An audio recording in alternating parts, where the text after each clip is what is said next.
Hello friends, मैं छोटन कुमार आप सभी को एनसीईआरटी ज्ञान पे स्वागत करता हूं। दोस्तों, ये है आपका पेपर 2 का पॉलिटिकल साइंस। इसके पहले हम लोगों ने जो क्लास 11 का एग्जाम हुआ था हिस्ट्री का और ज्योग्राफी का, उसका वीडियो अपलोड कर चुके हैं। वहां पे आप जाकर अपना आंसर मिला सकते हैं। अभी हम लोग मिलाने वाले हैं पॉलिटिकल साइंस का। तो 40 क्वेश्चन मिलाते हैं, देखते हैं इसमें आपने कितना सही किया और आप बता सकते हैं कि आपने कमेंट करके कि कितना सही किया। तो आता है इसका पहला क्वेश्चन की ओर। तो पहला क्वेश्चन क्या था दोस्तों कि विश्व का सबसे पुराना लिखित संविधान कौन सा है। तो दोस्तों, अमेरिकी संविधान जो है ना, वो सबसे पुराना लिखित संविधान है, ठीक है। लेकिन अगर बोलेगा सबसे बड़ा संविधान किसका है, तो भारत का है, ठीक है। लेकिन यहाँ पे बोला पुराना संविधान, तो हो जाएगा अमेरिका का संविधान। तो पहला हो जाएगा आपका तीसरा। अब आते हैं क्वेश्चन नंबर दूसरा की ओर। तो दूसरा नंबर क्वेश्चन क्या है दोस्तों कि भारतीय संविधान सभा का गठन निम्न में से किस योजना की सिफारिश पर आधारित था। तो ये था आपका कौन सी योजना, तो ये था आपका कैबिनेट मिशन योजना 1946। तो हो जाएगा दूसरा का ऑप्शन नंबर आपका चौथा।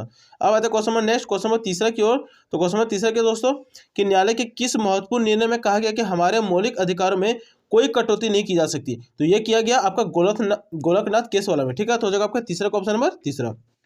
अब आता है क्वेश्चन नंबर चौथा की ओर। क्या बोला है कि भारतीय संविधान की प्रस्तावना के अनुसार भारत की सर्वोच्च सत्ता किस में निहित होती है। तो वो होती है आपका जनता में निहित होती है। तो हो जाएगा चौथा का ऑप्शन नंबर आपका तीसरा। अब आता है क्वेश्चन नंबर पांचवा की ओर। तो क्वेश्चन नंबर पांचवा क्या दोस्तों कि किस संविधान संशोधन द्वारा संविधान में मौलिक कर्तव्यों को शामिल किया गया था, ठीक है। तो ये था आपका 42वां संविधान संशोधन। तो हो जाएगा आपका चौथा नंबर ऑप्शन सही हो जाएगा, ठीक है। अब आते हैं question number next, question number पांचवा की ओर। तो क्वेश्चन नंबर पांचवा सॉरी पांचवा नहीं दोस्तों, क्वेश्चन नंबर छठा क्या दोस्तों कि छठा नंबर क्वेश्चन कि किसने कहा कि संवैधानिक उपचारों का मौलिक अधिकार भारतीय संविधान के अंतरात्मा है। तो ये इसने कहा डॉक्टर भीमराव अंबेडकर जी ने। तो हो जाएगा आपका पहला आंसर सही हो जाएगा, ठीक है। अब आते हैं क्वेश्चन नंबर सातवां की ओर। तो क्वेश्चन नंबर सातवां क्या दोस्तों कि भारत में सूचना प्राप्त करने का अधिकार 2005 किस प्रकार का अधिकार है। तो ये आपका मौलिक अधिकार है, ठीक है। तो हो जाएगा आपका दूसरा आंसर सही हो जाएगा। अब आते हैं नेक्स्ट क्वेश्चन, क्वेश्चन नंबर आठवां क्या बोल रहा है कि भारतीय संविधान में काम करने के अधिकार को कहाँ शामिल किया गया है। तो ये आपका मौलिक अधिकार में शामिल किया गया। काम करने का अधिकार कौन सा है, मौलिक अधिकार है, ठीक है। ये आर्टिकल शायद आपका 21 के 22 में होगा, ठीक है। अब आते क्वेश्चन नंबर 9 की ओर। तो क्वेश्चन नंबर 9 क्या दोस्तों कि आप अनुपातिक प्रतिनिधित्व की एकल संक्रमण प्रणाली का प्रतिपादन किसने किया था। ये किया था आपका थॉमस हेयर ने। तो हो जाएगा आपका तीसरा सही हो जाएगा इसका, ठीक है। अब आते हैं क्वेश्चन नंबर 10वां की ओर। तो क्वेश्चन नंबर 10वां क्या दोस्तों कि भारत के चुनाव आयोग का सरोकार किन चुनावों से नहीं है। तो ये नगर पालिका और ग्राम पंचायत के चुनाव से इसका कोई लेना देना नहीं है। तो हो जाएगा आपका 10वां का ऑप्शन नंबर चौथा, ठीक है। 10वां का कौन सा हो जाएगा आपका चौथा। अब आते हैं क्वेश्चन नंबर 11 की ओर। तो क्वेश्चन नंबर 11 क्या दोस्तों कि संविधान के किस अनुच्छेद में वित्तीय आपातकाल का प्रावधान किया गया है, ठीक है। तो ये हो जाएगा आपका आर्टिकल 360, ठीक है। तो हो जाएगा आपका ऑप्शन नंबर दूसरा, ठीक है। अब आते हैं question number next, question number तो अब आते हैं क्वेश्चन नंबर नेक्स्ट। इसका कौन सा हो जाएगा दोस्तों, इसका हो जाएगा 11वां का हो जाएगा आपका आर्टिकल 360, ठीक है। संविधान के किस अनुच्छेद में वित्तीय आपातकाल का प्रावधान है, तो आर्टिकल 360, ठीक है। अब आते हैं क्वेश्चन नंबर 12 की ओर। तो क्वेश्चन नंबर 12 के दोस्तों कि भारत के पहले महिला राष्ट्रपति कौन बने। तो ये तो पता है कि प्रतिभा देवी सिंह पाटिल भारत के पहला महिला राष्ट्रपति है, ठीक है। तो हो जाएगा 12 का ऑप्शन नंबर आपका तीसरा। अब आते हैं क्वेश्चन नंबर 13 क्या बोला कि किसको कैबिनेट के मेहराब की आधारशिला कहा गया है, ठीक है। तो ये आपका प्रधानमंत्री को कहा गया है। तो हो जाएगा आपका 13वां का ऑप्शन नंबर दूसरा, ठीक है। अब आता है क्वेश्चन नंबर 14 की ओर। तो क्वेश्चन नंबर 14 क्या दोस्तों कि संसद की संयुक्त बैठक की अध्यक्षता कौन करता है। कहने का मतलब क्या है कि आपका लोकसभा और राज्यसभा की दोनों को बैठक संयुक्त कौन कर सकता है, तो वो कर सकता है आपका लोकसभा का अध्यक्ष, ठीक है। तो जो आपका चौथा ऑप्शन सी हो जाएगा। अब आता है question number next, question number 15 की ओर। तो क्वेश्चन नंबर 15 क्या दोस्तों कि धर्म विधेयक को प्रमाणित करने की शक्ति किसको प्राप्त है, तो वो आपका लोकसभा के स्पीकर को, ठीक है। तो हो जाएगा 15 का ऑप्शन नंबर आपका तीसरा। अब आता है क्वेश्चन नंबर 16 की ओर। तो क्वेश्चन नंबर 16 क्या दोस्तों कि राज्यसभा में निर्वाचित सदस्यों की अधिकतम संख्या कितनी हो सकती है, तो वो है आपका 250, जिसमें से सॉरी दोस्तों कुल संख्या आपका 250, लेकिन निर्वाचित सदस्यों की संख्या आपका 238। तो यहाँ पे क्या पूछा, निर्वाचित सदस्यों की अधिकतम संख्या, तो आपका हो जाएगा 238।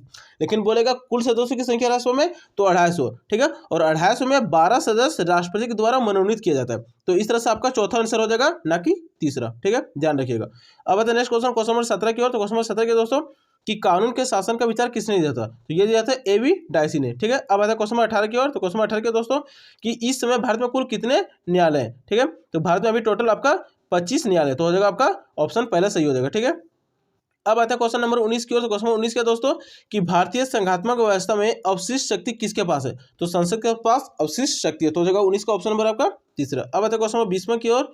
तो क्वेश्चन नंबर 20 क्या दोस्तों कि राज्य के शासन में केंद्र का प्रतिनिधि किसे कहा गया, तो राज्यपाल को केंद्र का प्रतिनिधि कहा गया, ठीक है। तो हो जाएगा आपका दूसरा ऑप्शन सी हो जाएगा। अब आता है क्वेश्चन नंबर 21 की ओर। तो क्वेश्चन नंबर 21 क्या दोस्तों कि सन 1959 में त्रिस्तरीय पंचायती राज व्यवस्था को लागू करने वाला पहला राज्य कौन है, तो वो आपका राजस्थान। तो हो जाएगा चौथा नंबर ऑप्शन सही हो जाएगा। अब आते हैं क्वेश्चन नंबर 22 की ओर। तो क्वेश्चन नंबर 22 के दोस्तों कि राज्य के चुनाव आयुक्त की नियुक्ति कौन करता है, तो आपका करता है राष्ट्रपति। तो हो जाएगा आपका पहला आंसर सही हो जाएगा। अब आते हैं question number next, question number 23 की ओर। क्या बोला कि भारतीय संविधान की संशोधन प्रक्रिया किस देश से प्रभावित है, मतलब किस देश से लिए गए, तो ये आपका दक्षिण अफ्रीका से लिए गए। तो हो जाएगा 23 का ऑप्शन नंबर आपका तीसरा। अब आता है क्वेश्चन नंबर 24 की ओर। तो क्वेश्चन नंबर 24 क्या दोस्तों कि भारतीय संविधान के 73वें संविधान संशोधन का संबंध किससे, तो ये है आपका पंचायती राज से। तो हो जाएगा 24 का ऑप्शन नंबर आपका चौथा। अब आता है क्वेश्चन नंबर 25 की ओर। क्या बोला कि आधुनिक राजनीतिक वैज्ञानिक कौन है, तो ये आपका डेविड ईस्टन, लेकिन ये मैकियावेली हो सकते हैं, ठीक है, लेकिन डेविड ईस्टन भी है, ठीक है। तो हो जाएगा आपका चौथा ऑप्शन सही हो जाएगा, ठीक है। अब आता है क्वेश्चन नंबर 26 की ओर। क्वेश्चन नंबर 26 क्या दोस्तों कि रिपब्लिक बुक किसने लिखी है, तो ये लिखी है आपका प्लेटो ने। तो हो जाएगा 26 का ऑप्शन नंबर आपका दूसरा। अब आता है क्वेश्चन नंबर 27 की ओर। क्वेश्चन नंबर 27 क्या दोस्तों कि किसने कहा कि मनुष्य स्वतंत्र रूप से जन्म लेता है लेकिन हर जगह वह बंधनों में जकड़ा हुआ है, तो ये कहा आपका रूस ने। तो हो जाएगा आपका पहला नंबर ऑप्शन सही हो जाएगा। अब कहते हैं क्वेश्चन नंबर 28 की ओर। क्वेश्चन नंबर कौन सा है, हाँ 28। तो क्या बोला कि किसने फ्रीडम फ्रॉम फियर मतलब कि भय से मुक्ति नामक पुस्तक लिखी है, तो ये लिखी आंग सान सू की, ठीक है। तो हो जाएगा आपका तीसरा नंबर ऑप्शन सही हो जाएगा। अब आता है क्वेश्चन 29 को। क्वेश्चन 29 क्या दोस्तों कि समानता का मुख्य रूप क्या है, तो ये आपका सही है, सामाजिक समानता, आर्थिक समानता और राजनीतिक समानता, ये तीनों आपका क्या हो जाएगा सही। तो हो जाएगा इनमें से 29 का चौथा नंबर सही, ठीक है। अब आता है क्वेश्चन नंबर 30 की ओर। क्वेश्चन नंबर 30 क्या दोस्तों कि ऑन लिबर्टी पुस्तक किसने लिखी, तो ये लिखी है J.S. मिल ने। तो हो जाएगा आपका ऑप्शन नंबर 30 का हो जाएगा दूसरा, ठीक है। अब आता है क्वेश्चन नंबर 31 की ओर। तो क्वेश्चन नंबर 31 क्या दोस्तों कि न्याय एक खालिस्तान है, तो न्याय आपके अवधारणा कौन सा, तो नैतिक, कानूनी और सामाजिक, तो ये हो जाएगा इनमें से सभी हो जाएगा, ठीक है। तो हो जाएगा 31 का ऑप्शन नंबर चौथा। अब आता है क्वेश्चन नंबर 32 की ओर।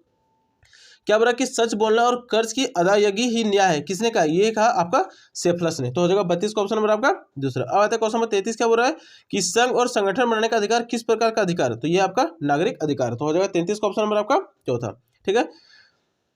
लेकिन संघ और संगठन बनाने का अधिकार आपका मौलिक अधिकार आर्टिकल 19 के अंतर्गत आता है, लेकिन यहाँ पे मौलिक अधिकार नहीं दिया, इसलिए आपका हो जाएगा नागरिक अधिकार, ठीक है।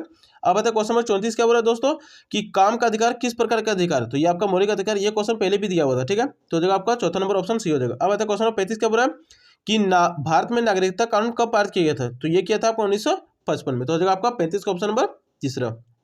अब आता है क्वेश्चन नंबर 36 क्या बोला कि सबसे पहले किस देश ने महिलाओं को मताधिकार दिया, तो ये दिया था आपका न्यूजीलैंड देश ने। तो हो जाएगा आपका चौथा ऑप्शन सही हो जाएगा। अब आता है क्वेश्चन नंबर 37 क्या बोला दोस्तों कि किस क्रांति ने राष्ट्रवाद की भावना को प्रेरित किया, तो फ्रांस की क्रांति जो 1789 में हुई थी फ्रांस में, तो वही पूरे राष्ट्रवाद की भावना को प्रेरित किया। तो हो जाएगा 37 का ऑप्शन नंबर आपका दूसरा। अब आता है क्वेश्चन नंबर 38 क्या बोला कि किस वर्ष भारतीय संविधान के प्रस्तावना में पंथ निरपेक्षता, जिसको हम लोग धर्म निरपेक्षता भी बोलते हैं, जोड़ा गया, तो ये जोड़ा गया था 1976 के संविधान 1976 वाले संविधान संशोधन है, ठीक है। तो हो जाएगा आपका 38 का ऑप्शन नंबर चौथा।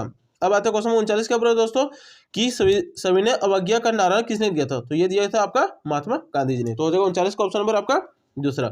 और अब आता है 40 नंबर क्वेश्चन जो कि पॉलिटिकल साइंस का था। तो 40 नंबर क्वेश्चन क्या है दोस्तों कि सरदार सरोवर बांध परियोजना किस राज्य से संबंधित है, तो ये आपका गुजरात है। अब हम आपको बता सकते हैं कि आप 40 में से कितना नंबर लेकर आए, तो आप आपको कमेंट में बता सकते हैं कि 40 में से आपने कितना नंबर कमेंट किया, तो कमेंट जरूर करें दोस्तों। तो ये था आपका पॉलिटिकल साइंस का। इसके पहले भी हम लोगों ने हिस्ट्री और ज्योग्राफी का पेपर डाल चुके हैं मिला के, आप वहाँ पे आप मिला सकते हो और अपना आंसर बता सकते हो। तो अभी के लिए इतना ही, मिलते हैं नेक्स्ट वीडियो में।